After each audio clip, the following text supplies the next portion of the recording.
The truest Orioles fans have been singing for this moment for years, the possibility of being the franchise's best homegrown talent in a generation don another team's uniform.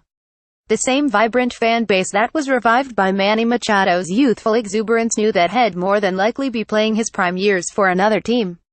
It's the reality the Orioles face now, in some ways because they spent several years leading up to this moment kicking the can down the road on Machado's future, and now the talk of baseball's winter meetings centers on whether they will deal the star third baseman this offseason 1 year before he's eligible to hit the free agent market and reap what could be a record financial commitment at the ripe age of 26. The Orioles' marriage with Machado reached a point of no return Tuesday when Executive Vice President Dan Duquette publicly acknowledged that the team has entertained dialogue regarding dealing him.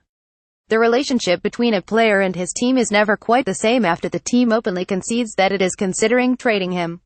It was clear Machado would draw interest at the winter meetings, and it was known that Duquette would listen to get a sense of the market. But Duquette's stance has changed dramatically over the past 48 hours. Machado is a rare talent. His all-around game can turn a middling team into a contender and put a contender over the top, even if his suitors are getting him for just 1 year. Orioles fans know that. Once Machado joined the Orioles, they became a different team. From what I've seen, Orioles fans are split on trading Machado. Some fans say it's time and that Machado is destined to play elsewhere, so the club might as well get something more than a compensation pick for him.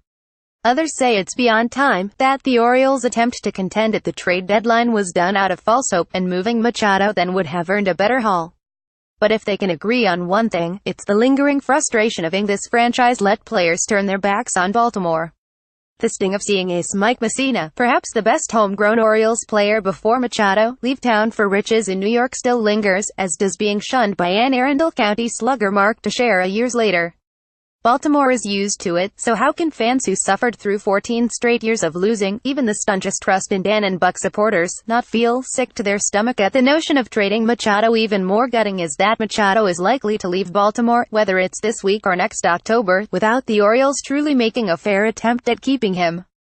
The Orioles haven't engaged extension talks with Machado in 3 years, last attempting them when he was returning from the second of his 2 knee reconstructions in 2014. They've had little more than a fleeting conversation since.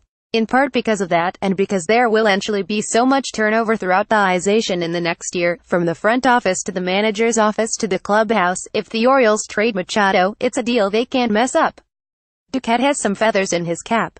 His deal with the Seattle Mariners for Mark Trumbo 2 off-seasons ago was a steal. And we know that he's dealt away some promising young arms in the process, though who knows whether those pitchers would have succeeded in Baltimore or just flourished in a different atmosphere. His deal for reliever Andrew Miller, which sent left-handed prospect Eduardo Rodriguez to the division rival Boston Red Sox, had to be done as the final piece needed to anchor a deep playoff run in 2014. Now, the Orioles must weigh their options. The Philadelphia Phillies are an interesting fit because they have a deep connection to Machado. Phillies president Andy MacPhail and player development director Joe Jordan were the ones who drafted Machado for the Orioles in 2010, so they know him well, as does a front office deep in Orioles ties. As a team in the latter stages of a rebuild, they have plenty of resources, lots of young talent and one of the deepest farm systems in the game. After losing out on National League Most Valuable Player Giancarlo Stanton, who was dealt to the New York Yankees, the St. Louis Cardinals are still seeking to trade for an impact bat and have a rich crop of young pitching that makes them another ideal fit. As for the Yankees, who have been mentioned as suitors for Machado, unless they are willing to dangle top prospect Gleyber Torres, which is unlikely for a rental, the Orioles can't afford the detrimental public relations damage that would come locally from trading Machado to New York. Make no mistake, the Yankees might be the best match, but managing partner Peter Giangelos wouldn't likely approve a trade to the Bronx, and a deal with the division rival would prompt an uproar in Baltimore. If he lands there in free agency, so be it, but the Orioles can't be the ones sending him there. It won't be easy to land the haul necessary to make a Machado move worth it because he's a 1-year rental, and his representatives have little time from entertaining the notion of giving potential trade partner the opportunity to sign him to a long-term extension when the focus has long been on headlining next year's free agent market.